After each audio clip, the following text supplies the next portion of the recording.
সুপ্রিয় দর্শক মণ্ডলী, আসসালামু আলাইকুম। Welcome back to my channel. কেমন আছেন সবাই? আশা করি ভালো আছেন। আমি একটা নাস্তা রেসিপি নিয়ে চলে আসলাম। আজকের নাস্তাটা আমি ময়দা দিয়ে বানাবো, খেতে খুবই দারুণ। তো আমার বাচ্চারা খুব বেশি পছন্দ করে নাস্তাটা। তো আশা করি আজকের নাস্তার ভিডিওটা আপনাদের ভালো লাগবে। ভালো লাগলে আমার চ্যানেলটি সাবস্ক্রাইব করে পাশে থাকবেন, পাশে থেকে বেল বাটনে ক্লিক করে অল নোটিফিকেশন অন করে রাখবেন। তো দেখতে পাচ্ছেন নাস্তাটা কীভাবে বানিয়েছি আমি দুধের সর দিয়ে। তো দুধ দিয়ে নাস্তা খেতে বাচ্চারা না ছোটো বড়ো সবাই পছন্দ করে। চলে যাচ্ছে মূল রেসিপিতে। তো দেখতে পাচ্ছেন এখানে আমি 2 কাপ পরিমাণ মতো মেজারমেন্ট কাপে ময়দা নিয়ে নিচ্ছি। তো আপনারা চাইলে আটা দিয়েও বানাতে পারেন। সেই ক্ষেত্রে দিয়েছি আমি 2 টেবিল চামচ এখানে গুঁড়ো দুধ পাউডার ময়দার সাথে। তো দিয়েছি আমি এখানে লবণ পরিমাণ মতো, আর দিয়েছি আমি এখানে পরিমাণ মতো চিনি, অল্প চিনি দিয়েছি। এবং সেই সাথে দিয়েছি আমি এখানে 2 টেবিল চামচ পরিমাণ মতো ইস্ট। তো দোকানে ইস্টের কুটা পাওয়া যায়, আপনারা কিনে নেবেন। দেখতে পাচ্ছেন সবগুলো উপকরণ আমি ভালোভাবে একসাথে মিক্স করে নিচ্ছি হাত দিয়ে। তো মিক্স করা হয়ে গেছে প্রায়, দেখতে পাচ্ছেন। এরপর যে আমি একটা ডিম ফেটে নিচ্ছি। তো আমি আজকে নাস্তায় ডিম ব্যবহার করব। তো দেখতে পাচ্ছেন একটা ডিম ফেটে নিয়েছি। ডিমটা ভালোভাবে আমি চামচ দিয়ে একটু মেল্ট করে নেব। তো এরপর যে ডিমটা মেল্ট করে আমি দেখতে পাচ্ছেন ময়দার উপরে দিয়ে দিয়েছি, এবং ময়দার সাথে ডিমটা ভালোভাবে আমি একটু ময়ন করে নিচ্ছি, এবং ময়ন করে একটা ভালো আমি নাস্তার জন্য ব্যাটার রেডি করে নেব। দেখতে পাচ্ছেন।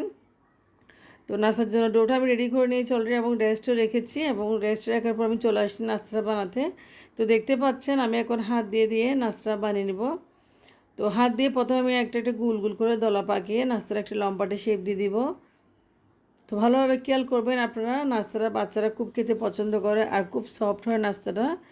তো মুখের সাথে একদম মিলিয়ে যায়। আপনারা চাইলে খুব সহজেই নাস্তাটা বানাতে পারেন, একদম বাসায় খুব ইজিলিভাবে বানাতে পারেন। তো ঘরের নাস্তা আসলে অসাধারণ বাইরে থেকে।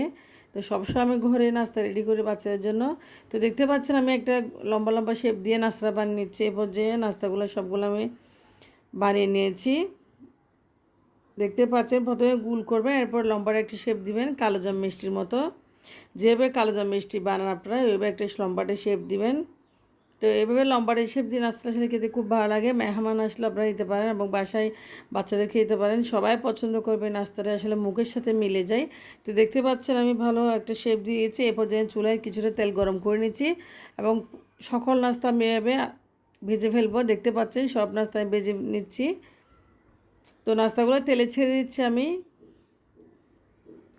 তো তেলটা একটু হাই হিটে রাখছিলাম, আর তাছাড়া চুলাটার আঁচটা একটু নর্মাল মিডিয়ামে রাখবেন।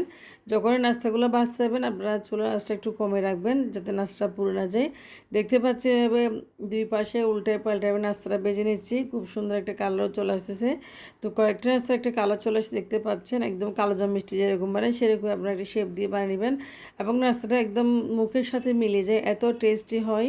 আপনারা একবার ট্রাই করবেন। দেখতে পাচ্ছেন একদম সবগুলো নাস্তা একটা কালার চলে আসছে। তো ব্রাউন কালার চলে আসছে। তো আমি নাস্তাগুলো এখন চুলা থেকে নামিয়ে নেব। খুব সুন্দর একটা কালার আসতেছে, একদম কালোজাম মিষ্টির মতো।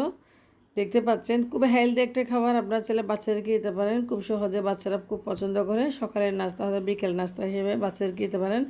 আর বড়রা তো খুব বেশি পছন্দ করবে এই নাস্তাটা। দেখতে পাচ্ছেন সবগুলো নাস্তা আমি উঠিয়ে নিচ্ছি। নাস্তাগুলোর কালার এভাবে আনবেন, আর বেশি রাখলে চুলায় কালো হয়ে যাবে। তো আমি চলে আসি চুলায়, এভাবে প্রত্যেকটা নাস্তায় বেজে নেব। চুলায় আমি দুধ আগে থেকে হাফ কেজি দুধ রেখেছিলাম। তো দুধগুলো আমি চিনির সাথে একটু জাল করে নেব। দেখতে পাচ্ছেন আমি এখানে 1 টেবিল চামচ বড় চামচের চিনি দিয়ে দিলাম। তো চিনির সাথে আমি দুধটা ভালো বয়েল করে নেব। বয়েল হয়ে গেছে দেখতে পাচ্ছেন। এরপর যে আমি নাস্তাগুলো দিয়ে দিব। খুব সুন্দর একটা কালার আসছে, নাস্তাটা আসলে খুবই ভালো লাগতেছে। এভাবে দুধের সাথে আমি জাল করে নাস্তাটা 15 মিনিট জাল করে নেব। তো চারপাশে আমি নেড়ে চেয়েছি, দেখতে পাচ্ছেন। তো আপনারা গরুর দুধটা ব্যবহার করবেন, তাহলে নাস্তাটা আসলে খেতে খুব ভালো লাগবে। তো দেখতে পাচ্ছেন এরপর যে 15 মিনিট রান্না করব নাস্তাটা। তো 15 মিনিট পরে চলে আসলাম। দেখতে পাচ্ছেন নাস্তাটা কী অবস্থা। তো উপর থেকে খুব একটা কালার চলে আসছে, দেখতে পাচ্ছেন। এই পর্যায়ে নাস্তা আমি নামিয়ে নেব, হয়ে গেছে। আমি এখন একটা সার্ভিং ডিশে সার্ভ করে নেব। তো আপনারা আমার চ্যানেলটি সাবস্ক্রাইব করে রাখবেন। আল্লাহ হাফেজ, আসসালামু আলাইকুম।